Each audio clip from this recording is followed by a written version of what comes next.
اعوذ باللہ من الشیطان الرجیم بسم اللہ الرحمن الرحیم۔ محترم ناظرین السلام علیکم، امید کرتا ہوں کہ آپ سب خیر و عافیت سے ہوں گے۔ تو آج کی اس ویڈیو میں ہم شیخ سعدی کے مشہور قول بیان کریں گے۔ تو اگر آپ ہمارے چینل پر نئے ہیں تو چینل کو کر دیں سبسکرائب اور مزید ایسی ویڈیو دیکھنے کے لیے بیل آئیکن کو آن کر دیجیے۔ شیخ سعدی رحمۃ اللہ علیہ فرماتے ہیں، تعلیم انسان کو بولنا تو سکھا دیتی ہے مگر یہ نہیں سکھاتی کہ کب، کہاں اور کتنا بولنا ہے۔ اپنے اخلاق کو پھول جیسا بنا لو اور کچھ نہیں تو پاس بیٹھنے والا خوشبو تو حاصل کرے۔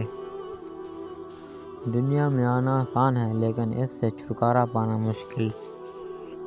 جب اللہ تعالیٰ تجھ پر مہربان ہو تو بھی اس کے بندوں پر مہربان ہو جا۔ روئے زمین پر اکثریت میں ایسے لوگ ہیں جو دکھ، تکلیف، اذیت، فریب اور دھوکہ تو انسانوں کو دیتے ہیں اور معافی اللہ تعالیٰ سے مانگتے ہیں۔ صبر زندگی کے مقصد کے دروازے کھولتا ہے، کیونکہ سوائے صبر کے اس دروازے کی کوئی چابی نہیں۔ انسان کو جتنا لگاؤ رزق سے ہے، اگر اتنا لگاؤ رزق دینے والے سے ہوتا تو اس کا مقام فرشتوں سے بڑھ کر ہو جاتا۔ اللہ سے کبھی مانگنے لگو تو اوقات دیکھ کر نہیں بلکہ اس کی شان دیکھ کر مانگنا۔ جیسا سلوک تو مخلوق خدا سے کرے گا ویسا ہی سلوک خدا تیرے ساتھ کرے گا۔ میرے اچھے وقت نے دنیا کو بتا دیا کہ میں کیسا ہوں اور میرے برے وقت نے مجھے بتا دیا کہ دنیا کیسی ہے۔ تم اپنی ہزار غلطیوں کے باوجود اپنے آپ سے محبت کرتے ہو، لیکن دوسروں کی ایک غلطی کی وجہ سے ان سے نفرت کیوں کرنے لگ جاتے ہو؟